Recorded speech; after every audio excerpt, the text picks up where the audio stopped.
How to open WeChat account without scanning QR code.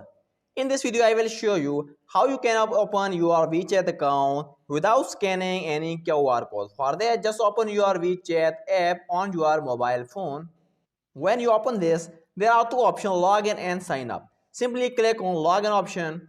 When you click on login, at the bottom right side, you can see their option called more options. Simply click on more options and go to help center.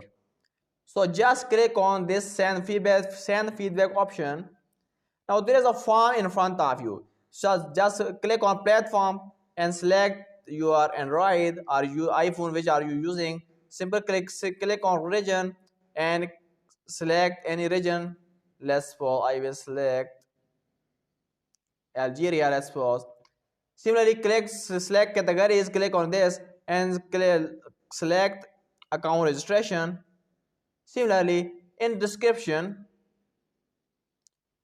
select this account registration also, account assistant registration. Now in description, tell WeChat support team.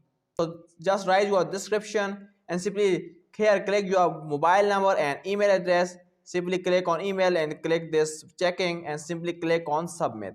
When you click on submit, within 24 to 48 hours, your registered or entered email, they will contact you, and then just follow the simple instruction and you will open your account without scanning QR code.